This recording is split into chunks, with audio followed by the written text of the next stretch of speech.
ഇന്ന് ഞാൻ എൻ്റെ പ്രഭാതം തുടങ്ങിയത് ഒരു പെരിഞ്ജീരക വെള്ളം കുടിച്ചിട്ടുണ്ട്. കട്ടൻ ചായ നിർത്തി ഞാൻ പെരിഞ്ജീരക വെള്ളമാണ് കുടിച്ചത്. ഞാൻ നല്ല കുട്ടിയാവാൻ തുടങ്ങി. പിന്നെ കാലത്തും തന്നെ പച്ചക്കായ ഇട്ട് മോരുകറി വെച്ചു. മോരുകറിയും പിന്നെ എന്തുട്ടായിരുന്നു, ഇന്ന് കോവയ്ക്ക് ഉപ്പേരിയായിരുന്നു.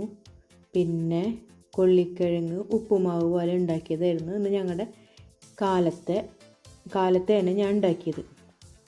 സാധാരണ പോലെ തന്നെ നമ്മുടെ കായയിൽ ഉപ്പും മഞ്ഞൾപ്പൊടിയും മുളക് പൊടിയും പച്ചമുളകും വേപ്പിലയും ഇട്ട് ഞാൻ ചട്ടിയിൽ നല്ലോണം വേവിച്ചിട്ട് നമ്മുടെ മിക്സിയുടെ ജാറിൽ ഈ വക സംഭവങ്ങളിട്ടു. തൈര് ഒഴിക്കുമ്പോഴേ ഞാൻ വീഡിയോ ഓണാക്കാൻ മറന്നുപോയി. അങ്ങനെ അത് നല്ലോണം വെണ്ണ പോലെ അടിച്ചപ്പോഴേക്കും നമ്മുടെ കായക്കൂട്ടന്മാർ വെന്തിട്ടുണ്ടായിരുന്നു.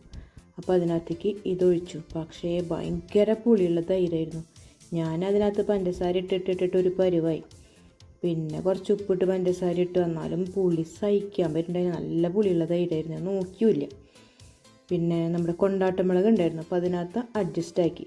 പിന്നെ കോവയ്ക്ക ഉണ്ടല്ലോ, അപ്പോൾ അത് കാരണം കൊണ്ട് അങ്ങനെ അങ്ങോട്ട് ഉച്ചക്കിലേക്ക് ഈ നമ്മുടെ തൈര് മോരുകറിയുടെ പുളി അത്രയ്ക്ക് അങ്ങോട്ട് ഇറങ്ങില്ല. നല്ല ലൂസുള്ള ഒരു മോരായിരുന്നു. പാക്കറ്റിൽ തൈര് വാങ്ങുമ്പോൾ ഇത്രയും പുളി ഉണ്ടാവില്ലേ. ഇത് മോര വാങ്ങിച്ചുകൊണ്ടുവന്ന പാക്കറ്റിലുള്ള മോരില്ലേ, അതാ വാങ്ങിയത്. അപ്പം ഞാൻ അതങ്ങനെ തന്നെ ഒഴിക്കുകയും ചെയ്തു. അതിൻ്റെ പുളി നോക്കുകയും ചെയ്തില്ല. അതാണ് ആ പറ്റിയത്. പിന്നെ ഫ്രൈ പാനിൽ നമ്മുടെ കോവയ്ക്ക ഇട്ടിട്ട് ഉള്ളിയും മുളകും കാച്ചിയിട്ടല്ല കേട്ടോ ഞാൻ കോവയ്ക്ക ഉണ്ടാക്കിയത്. ആദ്യം തന്നെ വെളിച്ചെണ്ണ ഒഴിച്ചിട്ട് നമ്മുടെ കോവയ്ക്കാനിട്ടു. അതിന് ശേഷമാണ് ഞാൻ ഉപ്പും മഞ്ഞൾപ്പൊടിയും മുളക് പൊടിയൊക്കെ ഇട്ടത്. എന്നിട്ട് നല്ലോണം വഴറ്റി അതൊന്ന് റെഡിയായി വന്നു കഴിഞ്ഞപ്പോൾ ഞാൻ അതിനകത്തേക്ക് നമ്മുടെ ഉപ്പും ഇട്ടു, മുളക് പൊടി ഇട്ടു, മഞ്ഞൾപ്പൊടി ഇട്ടു. എന്നിട്ട് അതൊന്ന് ഒരു പകുതി മുക്കാൽ ഭാഗം വേവ് ആയിക്കഴിഞ്ഞപ്പോൾ അതിനകത്ത് സവാള ഇട്ടു. എന്നിട്ടാണ് അങ്ങനെയാണ് ഞാൻ ചെയ്തത്. അപ്പോൾ വെച്ചാൽ ആ സവാള കടിക്കുകയും ചെയ്യും, നല്ലൊരു ടേസ്റ്റ് ഉണ്ടാവും കോവയ്ക്കയ്ക്ക്. പിന്നെ കൊള്ളിക്കിഴങ്ങ് ഞാൻ ഇന്നലെ തന്നെ വൈകുന്നേരം റെഡിയാക്കി വെച്ചു. അപ്പോൾ അതന്നെ കൊള്ളിക്കിഴങ്ങ് നന്നാക്കുന്ന വീഡിയോ എടുത്തില്ല.